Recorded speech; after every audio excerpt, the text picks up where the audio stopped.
అలసిన వానికి ఓరడించు మాటలు. సహోదరుడు భక్తి సింగ్ గారి పరిచర్య నుండి సేకరించిన అనుదిన ధ్యానములు. మే 28.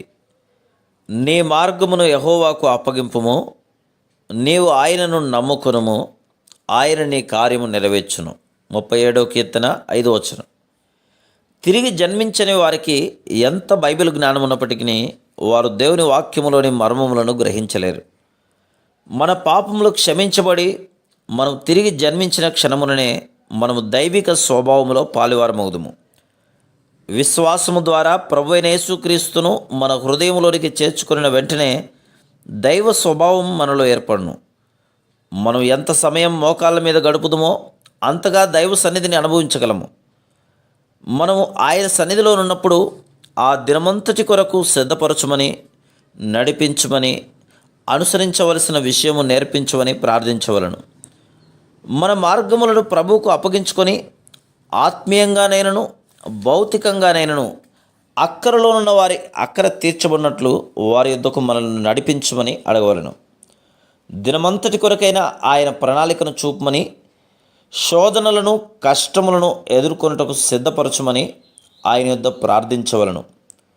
ఉదాహరణకు, ఇంటర్వ్యూకు వెళ్ళినప్పుడు కానీ, కోపిష్టి అయిన వ్యక్తిని ఎదుర్కొనవలసి వచ్చినప్పుడు కానీ మనం వారికి ఎదురు తిరగకుండా, విమర్శించకుండా, వ్యాఖ్యానం చేయకుండా సహించుటకు అధికమైన కృపను అనుగ్రహించమని దేవుని ప్రార్థించవలను.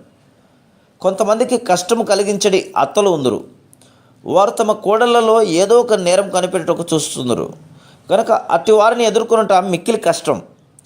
కొన్ని దినములు ఆ కోడలు ఆమె యొక్క నీచపరచు మాటలు సహించవచ్చును. ఆ తర్వాత అత్తగారి ఒక మాటకు ఆమె 7 మాటలు జవాబిచ్చుటకు ఆరంభించును. ఇట్టి వైఖరి సమస్యను పరిష్కరించదు, కానీ చివరికి అది సంతోషము లేని గృహంగా నగును. ఆయన నామమునకు ఎట్టి నిందలు తీసుకుని రాకుండా, ఎదురు తిరగకుండా, ప్రతి దయలేని వ్యాఖ్యానమును సహించుటకు కృపనిమ్మని, ప్రతి పరిస్థితిని అధిగమించుటకు సహాయం చేయమని ప్రభు యొద్ద ప్రార్థించవలను.